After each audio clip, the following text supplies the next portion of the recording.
जय हिंद दोस्तों। आज हम स्टार्ट कर रहे हैं मॉडर्न हिस्ट्री में दूसरा एक्सरसाइज। 18वीं सदी में मुगलों से स्वतंत्र हुए क्षेत्रीय राज्य। 1707 में मुगल बादशाह औरंगजेब का निधन हुआ था। 1707 में औरंगजेब का निधन होने के बाद बंगाल, अवध, हैदराबाद जैसे क्षेत्रीय राज्यों का उदय हुआ। ये राज्य पहले मुगलों के अधीन हुआ करते थे। मुगल औरंगजेब का निधन हुआ तो ये स्वतंत्र क्षेत्रीय राज्य का उदय हुआ, मतलब अलग हो गए मुगल से। मुगलों के द्वारा नियुक्त बंगाल का अंतिम गवर्नर मुर्शिद कुली खां था। मुगल के द्वारा नियुक्त बंगाल का अंतिम गवर्नर जो था मुर्शिद कुली खां था। मुगल बादशाह औरंगजेब ने 1700 ईस्वी में बंगाल का दीवान मुर्शिद कुली खान को नियुक्त किया। औरंगजेब बंगाल का दीवान नियुक्त किया था 1700 में मुर्शिद कुली खां को, और ये बंगाल का अंतिम गवर्नर था मुर्शिद कुली खां। बाद के वर्षों में औरंगजेब के निधन होने के बाद मुर्शिद कुली खां ने बंगाल में स्वतंत्र शासन की स्थापना कर ली।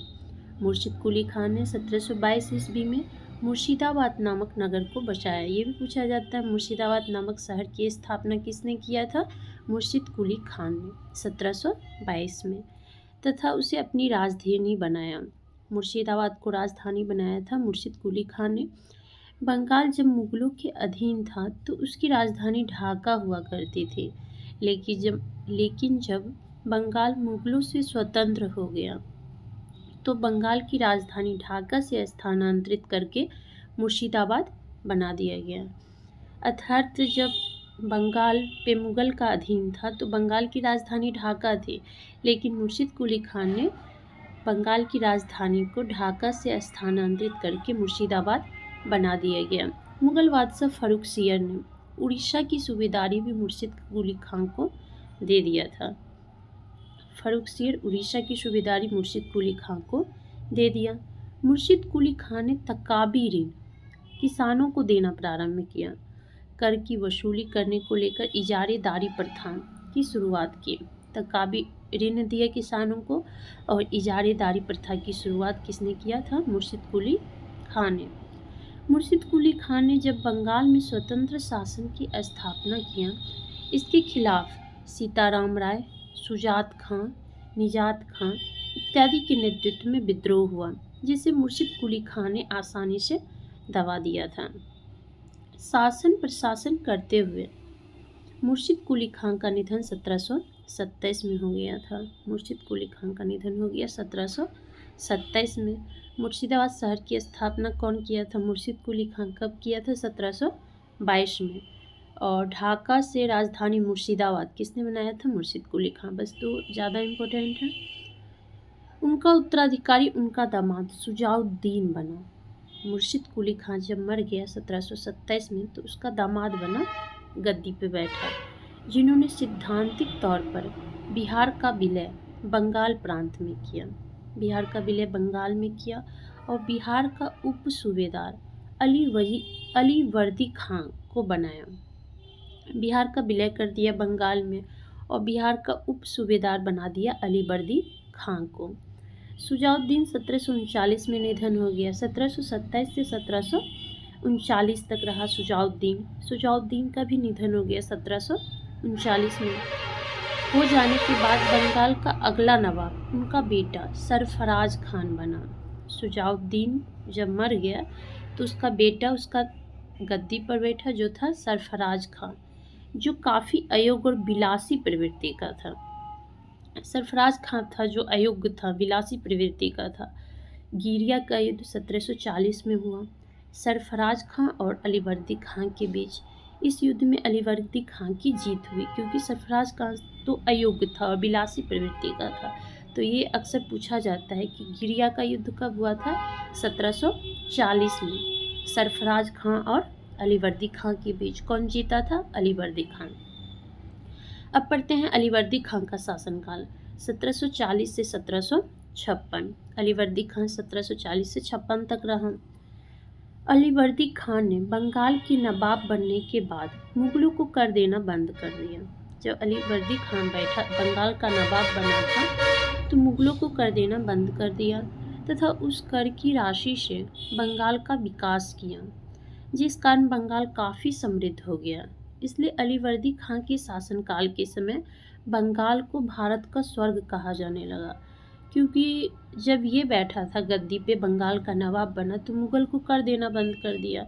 इससे बंगाल का विकास हुआ, उस कर की राशि से ये बंगाल का विकास किया, तो बंगाल काफ़ी समृद्ध हो गया, जिसके कारण इसी के शासनकाल के समय जो है बंगाल को भारत का स्वर्ग कहा जाने लगा, अलीवर्दी खां के शासनकाल के समय। अलीवर्दी खां ने अंग्रेजों की तुलना मधुमक्खी से किया और कहा कि अगर मधुमक्खी को ना छेड़ा जाए तो वह शहद देगी, शहद देती है, अगर छेड़ दिया जाए तो वह काट काट कर खा जाती है।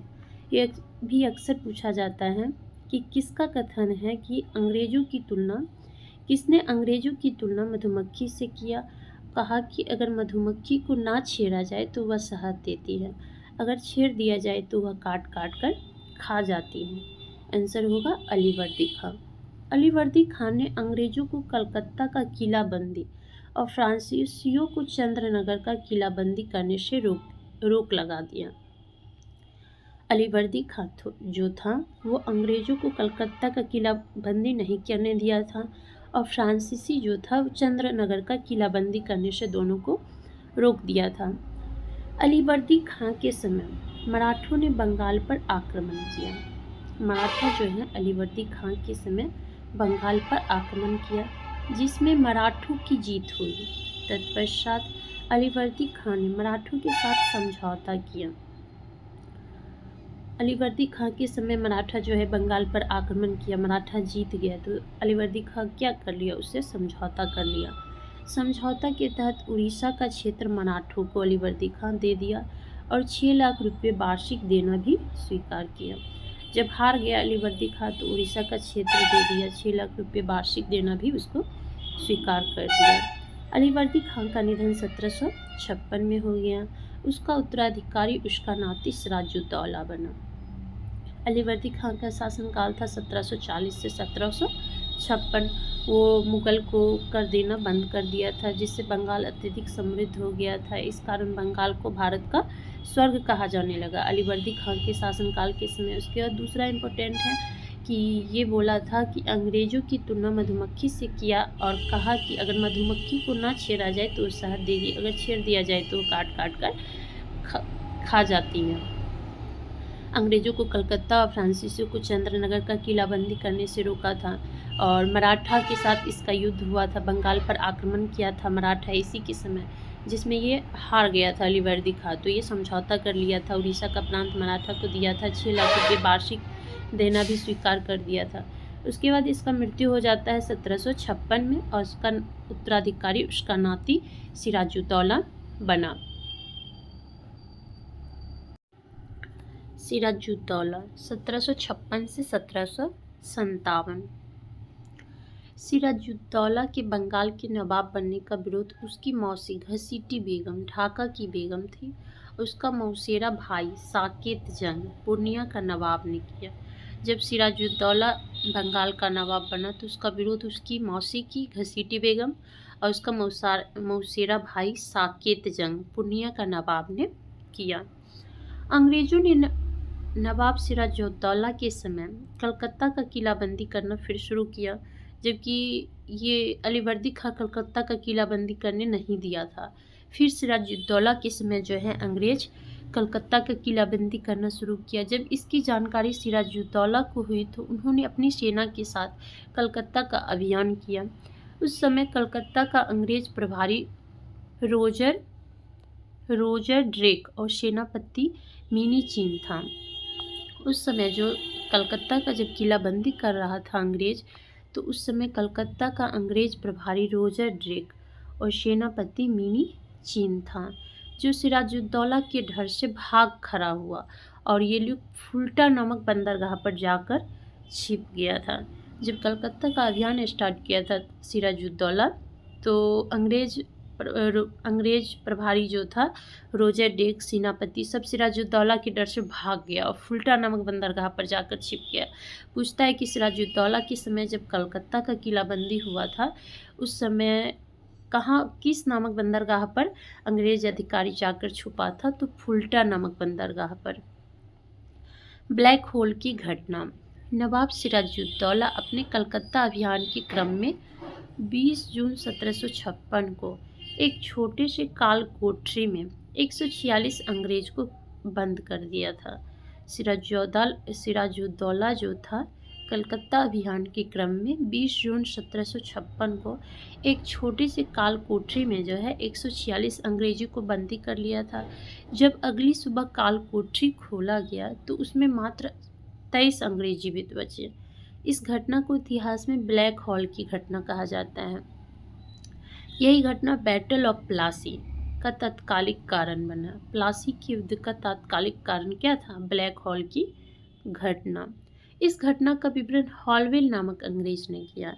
पूछा जाता है, ब्लैक हॉल की घटना का विवरण किसने किया था? हॉलवेल नामक अंग्रेज ने किया था। जब ब्लैक हॉल की घटना का पता कंपनी के मद्रास स्थित मुख्यालय को लगा तो वाटसन एंड रॉबर्ट क्लाइव के नेतृत्व में एक बड़ी अंग्रेजी सेना कलकत्ता पहुंची और कलकत्ता के प्रभारी मानिक चंद से समझौता करके कलकत्ता पर अधिकार कर लिया। जब ब्लैक होल की घटना का पता कंपनी के मद्रास स्थित मुख्यालय को लगा तो वाटसन और रॉबर्ट क्लाइव जो है एक बड़ी अंग्रेजी सेना कलकत्ता पहुंची और कलकत्ता का जो प्रभारी था मानिक चंद, उससे समझौता कर लिया और कलकत्ता पर अधिकार कर लिया। अलीनगर की संधि। पूछा जाता है, अलीनगर की संधि कब हुई थी? 9 फरवरी 1757 को बंगाल के नवाब सिराजुद्दौला और अंग्रेज कंपनी के बीच हुई थी। अलीनगर की संधि 9 फरवरी 1757 बंगाल के नवाब सिराजुद्दौला और अंग्रेजी कंपनी के बीच हुई। इस संधि के तहत नवाब सिराजुद्दौला ने अंग्रेजी कंपनी को कलकत्ता का किलाबंदी करने का अधिकार दिया। इस संधि के तहत जो है नवाब सिराजुद्दौला ने अंग्रेजी कंपनी को कलकत्ता का किलाबंदी करने का अधिकार दिया था। अलीनगर की संधि हुई थी जिसके तहत सिराजुद्दौला जो है कलकत्ता की किलाबंदी करने को अधिकार दे दिया था। साथ ही साथ युद्ध क्षतिपूर्ति के रूप में मुगल बादशाह फर्रुखसियर के द्वारा दिए गए व्यापारिक अधिकार को बहाल करवाने की घोषणा की। प्लासी का युद्ध, बैटल ऑफ प्लासी 1757, 23 जून 1757। प्लासी के युद्ध का मैदान वेस्ट बंगाल में भगीरथी नदी के तट पर स्थित है। प्लासी किस नदी के तट पर है? भगीरथी, पश्चिम बंगाल में भगीरथी नदी के तट पर। यह युद्ध कोई युद्ध नहीं था बल्कि एक षड्यंत्र था। यह क्या एक षड्यंत्र के तहत प्लासी का युद्ध लड़ा गया था। यह युद्ध चंद घंटों में समाप्त हो गया था। प्लासी 23 जून 1757 को बंगाल का नवाब सिराजुद्दौला और अंग्रेज कंपनी के बीच हुई। इस युद्ध में अंग्रेजी कंपनी की तरफ से नेतृत्व जो है रॉबर्ट क्लाइव ने किया। इस युद्ध में अंग्रेजों की जीत हुई थी क्योंकि नवाब सिराजुद्दौला के सेनापति मीर जाफर ने सिराजुद्दौला को धोखा देते हुए अंग्रेजी कंपनी का साथ दिया। ध्यान है कि इस युद्ध में मोहनलाल और मीर मदान के नेतृत्व में एक छोटी सैन्य टुकड़ी सिराजुद्दौला के लिए लड़ते हुए वीर गति को प्राप्त हुए। यह युद्ध 23 जून 1757 को हुआ। प्लासी का युद्ध 23 जून 1757 किसके बीच हुआ था? सिराजुद्दौला और अंग्रेज कंपनी के बीच हुआ था। अंग्रेजों की तरफ से नेतृत्व जो है रॉबर्ट क्लाइव किया था और इधर सिराजुद्दौला का जो सेनापति था मीर जाफर, ये सिराजुद्दौला को धोखा दे दिया था, अंग्रेज कंपनी की तरफ चला गया था। इसी युद्ध में जो है मीर मदान और मोहनलाल इसका लड़ते लड़ते सिराजुद्दौला की तरफ से ये दोनों लड़ रहा था, मोहनलाल और मीर मदान, ये लड़ते लड़ते वीर गति को प्राप्त हुआ। और प्लासी किस नदी के तट पर है? भगीरथी नदी के तट पर, पश्चिम बंगाल में है। प्लासी के युद्ध में सिराजुद्दौला की हार होने के बाद जब वे अपनी राजधानी वापस लौट रहा था तो मीर जाफर के पुत्र मीरन के इशारे पर सिराजुद्दौला की हत्या करवा दी गई। प्लासी का युद्ध जब हार गया था तो वो राजधानी लौट रहा था तो मीर जाफर के पुत्र मीरन के इशारे पर सिराजुद्दौला की हत्या करवा दी गई। सिराजुद्दौला के मारे जाने के बाद बंगाल का अगला नवाब मीर जाफ़र बना। मीर जाफ़र 1757 से 60 तक नवाब बना रहा। मीर जाफ़र रॉबर्ट क्लाइव के इशारे पर काम किया करता था, जिस कारण उन्हें क्लाइव का गधा या गीदड़ कहा गया, क्योंकि वो अंग्रेज के इशारे पे, रॉबर्ट क्लाइव के इशारे पे जो भी काम करता था, वो जो बोलता था उसी के इशारे पे काम करता था, इसलिए क्लाइव को गधा या गीदड़ कहा गया है। रॉबर्ट क्लाइव को ये 1757 से 60 तक रहा था। मीर जाफ़र ने 1,77,00,000 रुपया अंग्रेजों को उपहार स्वरूप दिया। 24 परगना नामक जिला भी अंग्रेजों को प्रदान किया। अब आगे पढ़ते हैं मीर कासिम 1760 से 1763। मीर कासिम मुर्शिदाबाद से मुंगेर स्थानांतरित किया। राजधानी मुंगेर में गोला बारूद तोप खाने की कारखाना भी शुरू किया। मीर कासिम जो है राजधानी मुर्शिदाबाद से मुंगेर पहले ले गया। मुंगेर में गोला बारूद तोप खाने की कारखाना की शुरुआत की। पढ़ते हैं बक्सर का युद्ध 22 अक्टूबर 1764। ब्रिटिश कंपनी की सेना और भारत की संयुक्त सेना 22 अक्टूबर 1764 ब्रिटिश कंपनी की सेना और भारत की संयुक्त सेना के बीच हुआ। भारत की संयुक्त सेना में बंगाल के अपदस्थ नवाब मीर कासिम की सेना, अवध के नवाब शुजाउद्दौला की सेना और मुगल बादशाह शाह आलम द्वितीय की सेना सम्मिलित थी। बक्सर के युद्ध में जो थे मीर कासिम की सेना थी, अवध के नवाब शुजाउद्दौला थे, मुगल बादशाह खुद इसमें थे, शाह आलम द्वितीय। इस युद्ध में अंग्रेजी सेना का नेतृत्व हेक्टर मुंडो कर रहा था, तो वही भारत की संयुक्त सेना का नेतृत्व अवध के नवाब शुजाउद्दौला कर रहे थे। भारत की संयुक्त सेना इसमें थी, मीर कासिम थे, अवध के नवाब शुजाउद्दौला थे और मुगल बादशाह शाह आलम द्वितीय थे। तीनों की संयुक्त सेना का नेतृत्व जो है अवध के नवाब शुजाउद्दौला और अंग्रेजों की तरफ से जो नेतृत्व थे वो हेक्टर मुंडो कर रहे थे। इस युद्ध में ब्रिटिश सेना की जीत हुई। भारत में ब्रिटिश शासन की स्थापना में यह सबसे निर्णायक युद्ध साबित हुआ, क्योंकि इसमें मुगल बादशाह भी इसमें शामिल थे। इस युद्ध का तात्कालिक कारण लाइसेंस का दुरुपयोग किया जाना था।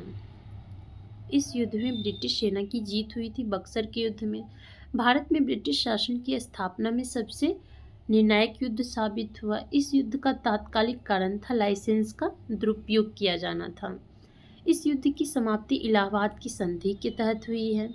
इस युद्ध के समय बंगाल के गवर्नर वेंसी टार्ट थे। बक्सर के युद्ध के समय बंगाल के गवर्नर कौन थे? वेंसी टार्ट। बक्सर के युद्ध के समय बंगाल के गवर्नर थे वेंसी टार्ट। इलाहाबाद की संधि। इलाहाबाद की 2 संधि हुई, जिसमें प्रथम संधि 12 अगस्त 1765, द्वितीय 16 अगस्त 1765। इस संधि में अंग्रेजों की तरफ से भाग ले रहे थे रॉबर्ट क्लाइव। इलाहाबाद की 2 संधि, एक 12 अगस्त 1765 और दूसरा 16 अगस्त 1765। अंग्रेजों की तरफ से इसमें रॉबर्ट क्लाइव थे। विलियम पीट एवं रॉबर्ट क्लाइव को स्वर्ग से उत्पन्न सेना नायक की उपाधि दी है। विलियम पीट जो है वो रॉबर्ट क्लाइव को स्वर्ग से उत्पन्न सेना नायक की उपाधि दी।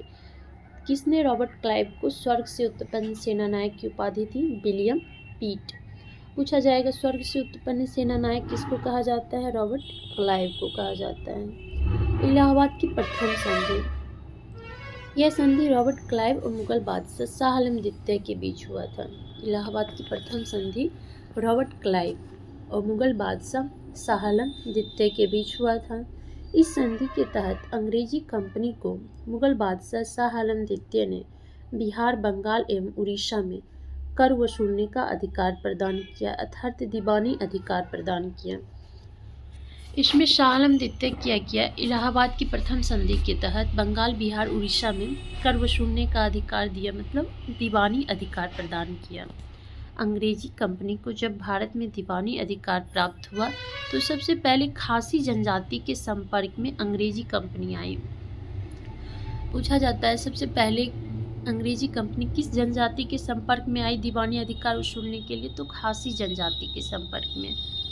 इस संधि के तहत मुगल बादशाह शाह आलम द्वितीय को 26 लाख रुपये वार्षिक पेंशन देना अंग्रेजों ने प्रारंभ किया। कालांतर में वारेन हेस्टिंग्स ने मुगल बादशाह शाह आलम द्वितीय को पेंशन देना बंद कर दिया।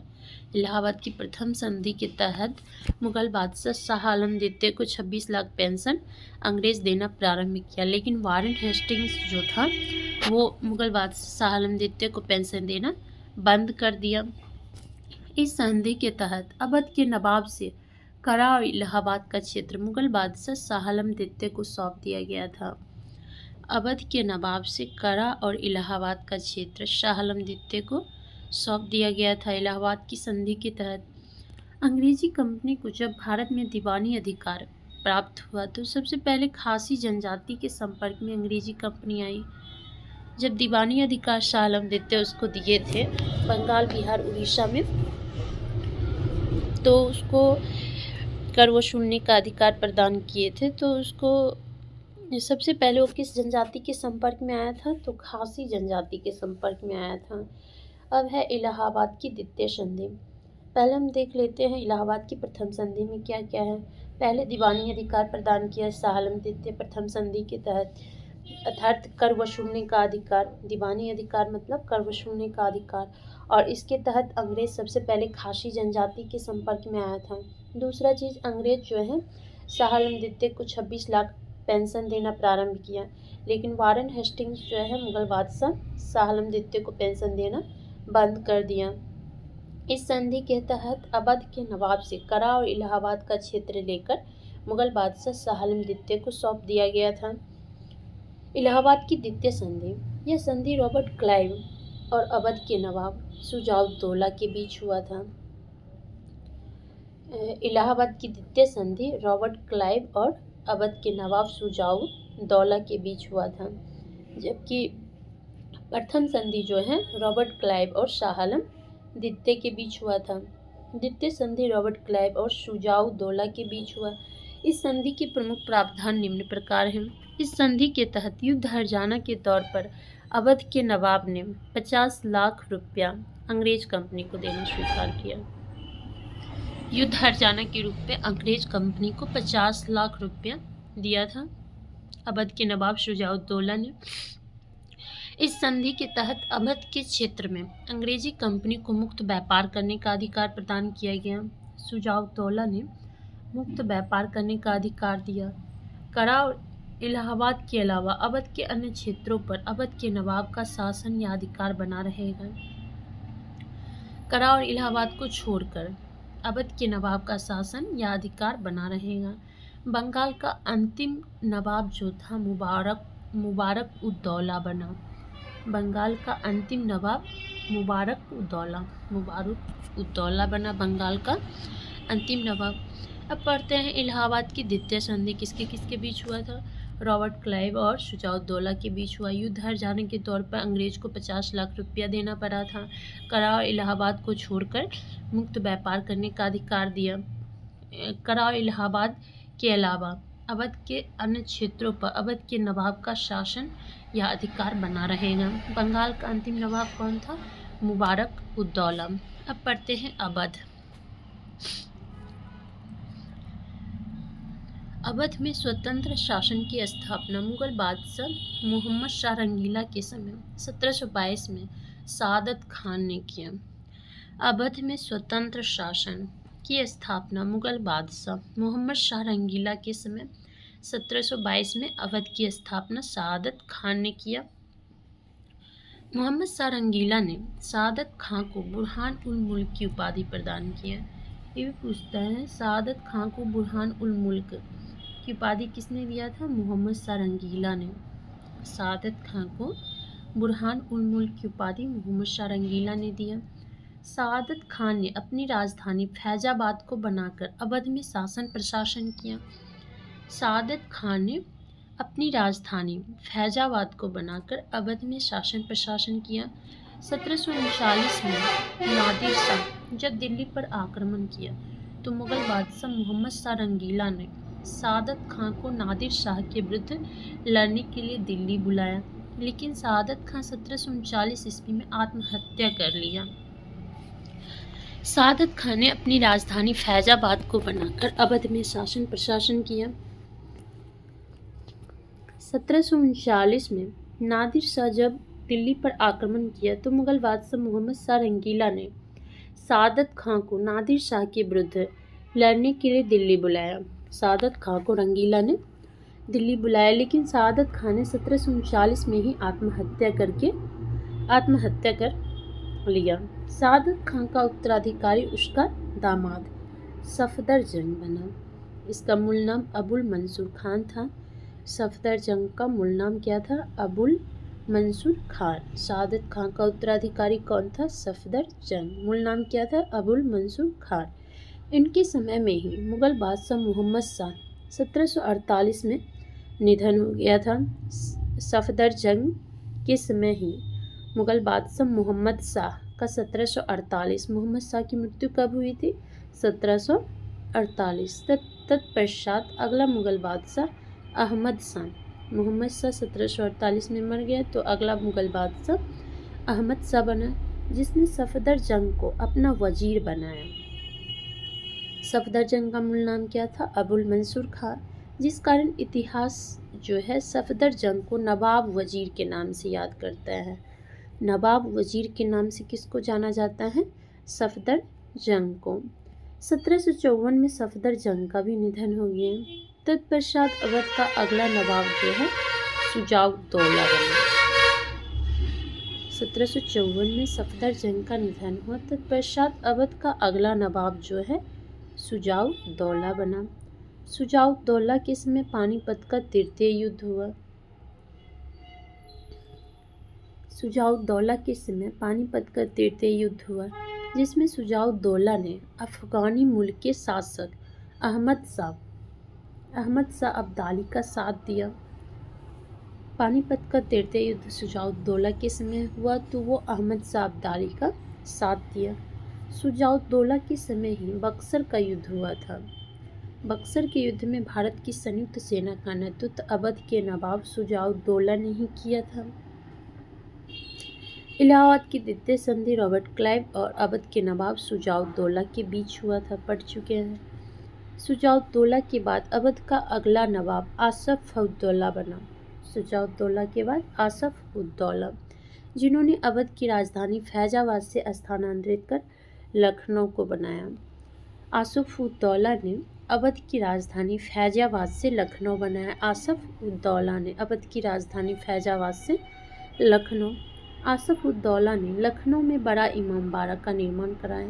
पहले पूछा जाएगा बड़ा इमामबाड़ा कहाँ पे स्थित है? बड़ा इमामबाड़ा, छोटा इमामबाड़ा दोनों लखनऊ में है। और बड़ा इमामबाड़ा का निर्माण किसने करवाया था? आसफ उद्दौला ने। और इसका क्या था? फैजाबाद से लखनऊ, राजधानी स्थानांतरण। वही लखनऊ में छोटे इमामबाड़ा का निर्माण मोहम्मद अली शाह किया। बड़ा इमामबाड़ा आसफ उद्दौला, छोटा इमामबाड़ा मोहम्मद अली शाह। अवध के अंतिम नवाब जो था वाजिद अली शाह था। अवध का अंतिम नवाब वाजिद अली शाह। डलहौजी ने 1856 में जेम्स आउट्रम की रिपोर्ट को आधार बनाते हुए अवध पर कुशासन का आरोप लगाकर वाजिद अली शाह को गद्दी से हटा दिया। जेम्स आउट्रम की रिपोर्ट को आधार बनाकर डलहौजी जो है 1856 में वाजिद अली शाह को गद्दी से हटा दिया, जिसका विरोध वाजिद अली शाह की पत्नी बेगम हजरत महल ने की और 1857 के विद्रोह में अवध और लखनऊ के क्षेत्र में भाग लिया। हैदराबाद। मुगल बादशाह मोहम्मद शाह रंगीला के समय 1724 ईस्वी में हैदराबाद में स्वतंत्र शासन की स्थापना निजाम उल मुल्क ने किया। उनका मूल नाम चिनकलीज खां था। उनका संबंध आसफ जाही वंश से था। मुगल बादशाह मोहम्मद शाह रंगीला के समय 1724 में हैदराबाद में स्वतंत्र शासन की स्थापना हुई। स्थापना निजाम उल मुल्क ने किया। 1724 में हैदराबाद की स्थापना, और उसका मूल नाम था चिनकलीज खां। निजाम उल मुल्क का मूल नाम था चिनकलीज खां। उसका वंश था आसफ जाही वंश। मोहम्मद शाह रंगीला ने निजाम मुल्क को आसफ जाह की उपाधि प्रदान किया था। मोहम्मद शाह रंगीला ने निजाम उल मुल्क को आसफ जाह की उपाधि प्रदान की। सुकर खेरा या शंकर खेरा का युद्ध 1724 में हुआ था।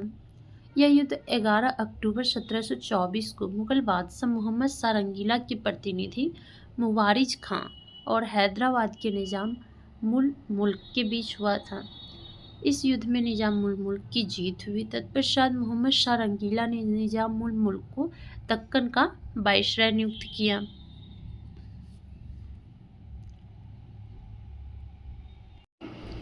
सुकरखेरा या शंकरखेरा का युद्ध। यह युद्ध 11 अक्टूबर 1724 को हुआ था। मुगल बादशाह रंगीला के प्रतिनिधि मुवारिज खां और हैदराबाद के निजाम उल मुल्क के बीच हुआ था, जिसमें निजाम उल मुल्क की जीत हुई। तत्पश्चात मोहम्मद शाह रंगीला ने निजाम उल मुल्क को दक्कन का वाइसराय नियुक्त किया। मुवारिज खां और निजाम उल मुल्क के बीच हुआ था सुकरखेरा का युद्ध 11 अक्टूबर 1724 को, जिसमें निजाम उल मुल्क जीत गया, तो रंगीला ने उसको निजाम उल मुल्क को दक्कन का वाइसराय नियुक्त किया। पालखेरा का युद्ध।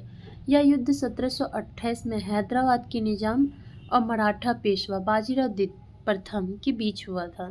पालखेरा का युद्ध 1728 में हैदराबाद के निजाम और मराठा पेशवा बाजीराव प्रथम के बीच हुआ। इस युद्ध में हैदराबाद के निजाम की हार हुई। पालखेरा का युद्ध 1728 में हैदराबाद के निजाम मराठा पेशवा बाजीराव प्रथम के बीच हुआ। इस युद्ध में हैदराबाद के निजाम की हार हुई। इस युद्ध की समाप्ति मुंशी शिवगांव की संधि के तहत हुई थी। पालखेरा का युद्ध का समाप्ति किस संधि के तहत हुई थी? मुंशी शिवगांव की संधि के तहत हुई थी। इस संधि के तहत निजाम ने मराठों को चौथ और सरदेशमुखी देना स्वीकार किया। निजाम ने मराठों को चौथ और सरदेशमुखी देना स्वीकार किया था, क्योंकि इसमें निजाम की हार हो गई थी। हैदराबाद के निजाम उल मुल्क का निधन 1748 में हो गया था। सहायक संधि को स्वीकार करने वाला प्रथम देशी रियासत हैदराबाद बना, जिसने 1798 ईस्वी में स्वीकार किया था। सहायक संधि को स्वीकार करने वाला प्रथम देशी रियासत कौन था? हैदराबाद। ये अक्सर पूछा जाता है। सहायक संधि को स्वीकार करने वाला प्रथम देशी रियासत कौन था? हैदराबाद। जो कब स्वीकार किया था सहायक संधि को? 1798। आज़ादी के समय क्षेत्रफल के आधार पर सबसे बड़ा देशी रियासत कौन था? हैदराबाद। क्षेत्रफल के आधार पर सबसे बड़ा देशी रियासत हैदराबाद था आज़ादी के समय। हैदराबाद को सैनिक कार्रवाई या पुलिसिया कार्रवाई के अंतर्गत ऑपरेशन कैटरपिलर या ऑपरेशन पोलो के तहत भारत में मिलाया गया। हैदराबाद को पुलिस कार्रवाई के तहत ऑपरेशन कैटरपिलर या ऑपरेशन पोलो के तहत हैदराबाद को भारत में मिलाया गया। मैसूर, आज जिसे कर्नाटक भी कहा जाता है, पहले मैसूर कहा जाता था। साथ ही साथ कर्नाटक का रत्न मैसूर को कहा जाता है। आज जिसे कर्नाटक कहा जाता है उसको पहले मैसूर कहा जाता था, और कर्नाटक का रत्न जो है मैसूर को कहा जाता है। मध्यकाल में कर्नाटक में विजयनगर साम्राज्य के शासकों ने शासन किया था। कर्नाटक में जो था मध्यकाल में विजयनगर साम्राज्य के शासकों ने शासन किया। जब विजयनगर साम्राज्य के शासन का अंत हुआ तो उसके स्थान पर मैसूर में वोडियार वंश के शासकों ने शासन किया। जब विजयनगर साम्राज्य के शासन का अंत हुआ तो उसके स्थान पर मैसूर में वोडियार वंश के शासकों ने शासन किया। इस वंश के अंतिम शासक जो थे कृष्णराज हुए। मैसूर में वोडियार वंश के शासकों ने शासन किया। वोडियार वंश के अंतिम शासक जो थे कृष्णराज हुए, जो नाम मात्र का शासक था। उसके समय नंजराज और देवराज शासन को देखा करता था, जिसमें नंजराज वित्त मंत्री के पद पर था और देवराज सेनापति के पद पर था।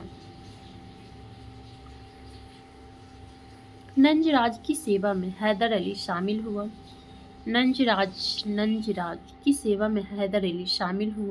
हैदर अली अपनी योग्यता और दूरदर्शिता के बल पर नंजराज को गद्दी से अपदस्थ कर दिया।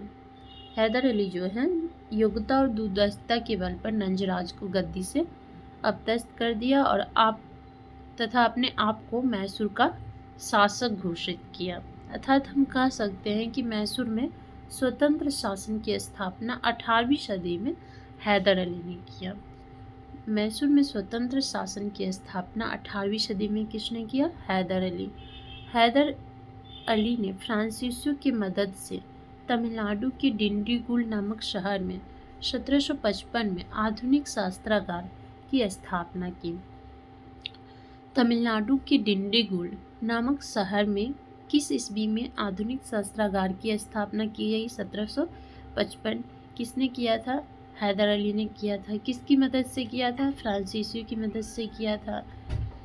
संभवतः हैदर अली अंग्रेजों को पराजित करने वाले प्रथम भारतीय शासक हैं। हैदर अली ने प्रथम आंग्ल मैसूर युद्ध के दौरान अंग्रेजों को पराजित किया।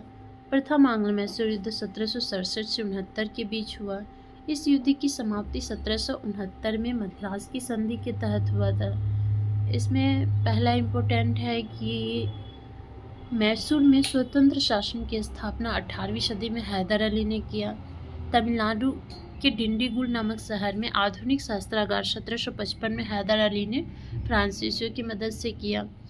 प्रथम आंग्ल मैसूर युद्ध जो हुआ था 1767 से 69 में हैदर अली और अंग्रेजों के बीच हुआ था, जिसमें युद्ध की समाप्ति 1769 में मद्रास की संधि के तहत हुआ, जिसमें हैदर अली ने अंग्रेजों को पराजित किया।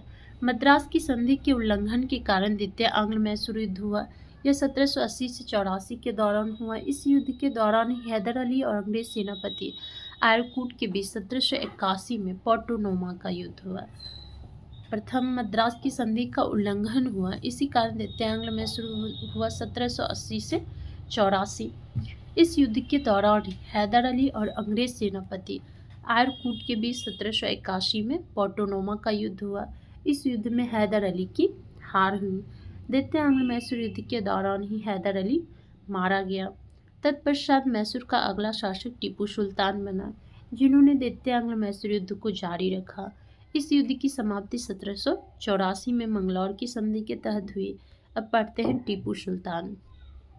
टीपू सुल्तान को शेर मैसूर, नागरिक टीपू, सीधा साधा दैत्य कहा जाता है।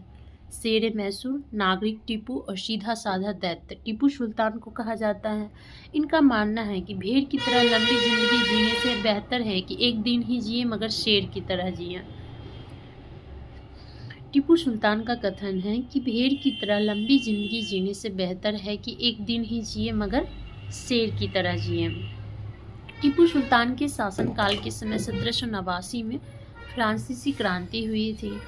इस फ्रांसीसी क्रांति से टीपू सुल्तान काफ़ी प्रभावित हुआ। फ्रांसीसी क्रांति के दौरान स्वतंत्रता, समानता, बंधुत्व का नारा दिया गया था। फ्रांसीसी क्रांति के दौरान स्वतंत्रता, समानता और बंधुत्व का नारा दिया गया। इससे प्रभावित होकर टीपू सुल्तान अपनी राजधानी श्रीरंगपट्टनम में स्वतंत्रता का वृक्ष लगवाया और जैकोबिन क्लब का सदस्य बना। टीपू सुल्तान जो है अपनी राजधानी श्रीरंगपट्टनम में स्वतंत्रता का वृक्ष और जैकोबिन क्लब का सदस्य बना। टीपू सुल्तान कई भाषा जैसे उर्दू, अरबी, फारसी, कन्नड़, हिंदी इत्यादि के जानकार थे। टीपू सुल्तान ने अपनी सेना का गठन यूरोपीय ढंग से किया था। टीपू सुल्तान जो था अपनी सेना का गठन यूरोपीय ढंग से किया था। टीपू ने अपनी यूरोपीय ढंग से सेना का गठन किया। टीपू सुल्तान अपनी आर्थिक शक्ति को सैन्य शक्ति की नींव मानता था। आर्थिक शक्ति को सैन्य शक्ति की नींव मानता था। टीपू सुल्तान प्रथम भारतीय शासक हुए जिसने युद्ध में रॉकेट का प्रयोग किया था। टीपू सुल्तान प्रथम शासक थे जो युद्ध में रॉकेट का प्रयोग किए थे। टीपू सुल्तान ने बादशाह की उपाधि धारण की। बादशाह की उपाधि धारण की, अपने नाम से सिक्का जारी किया। टीपू सुल्तान भू राजस्व की वसूली हेतु जमींदारी व्यवस्था के स्थान पर रैयतवाड़ी व्यवस्था को लागू किया ताकि किसानों का शोषण ना हो। भू राजस्व की वसूली हेतु रैयतवाड़ी व्यवस्था लागू किया ताकि किसानों को शोषण ना हो।